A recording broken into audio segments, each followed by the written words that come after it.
I present to your court another story about the inexplicable, and so, let's start.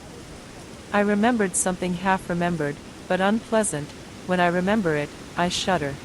I must say that I am a classic asphalt child, having never lived in the countryside or had relatives there, but it turns out that even in a city apartment, you never know what can happen.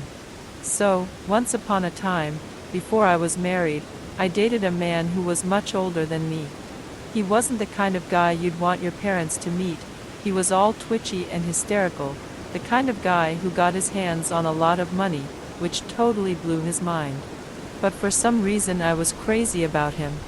I took all of his breakdowns for granted, ignored the opinions of his buddy friends who knew him, and had a falling out with a lot of people because of it, and I was patient and hopeful about something. And for what? God knows what. And then one day my admirer gave me a cross. It was silver, ornate, handmade, on a thick silver chain, and he just took it off and put it around my neck, saying, "I want you to have this thing." I was young and beyond happy, not paying attention to the fact that such things are actually loved by only one owner and are not usually passed down. It didn't take me long to rejoice, until the first night. I woke up to the noise in the kitchen. Jars rattled as they were put away for canning, the kettle on the stove rattled, and a chair moved. From behind the wall, in the next room, came my father's usual snoring, and there was no one else in the house, nor could there be. My first thought was that the dog was spoiling, but I remembered that the dog had been living at the cottage with my grandmother for 2 weeks, and then I got really scared. I got out of bed, reached for the light switch, and realized with horror that I couldn't move my right arm. Worse, someone or something was holding onto my left hand, preventing me from lifting it. And there was no one in the room. My nature is such that I never scream out of fear.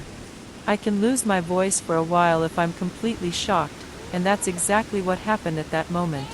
With great difficulty, I reached with my left hand for the light switch, the light came on, and I saw a hand clutching behind me.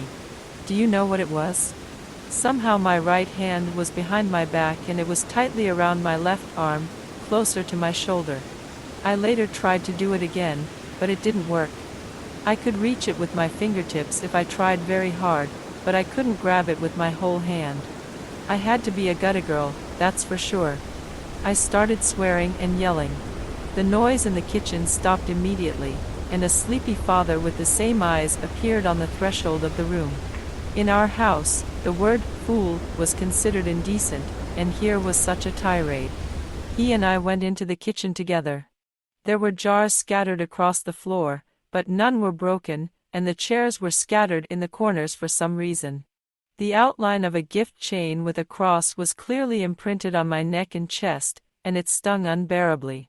I took it off and threw it out the window. The blackness didn't wash off my body for another week and a half. And my man disappeared after that. He wasn't just gone from my life, he disappeared. His relatives searched for him, but, as far as I know, they never found him.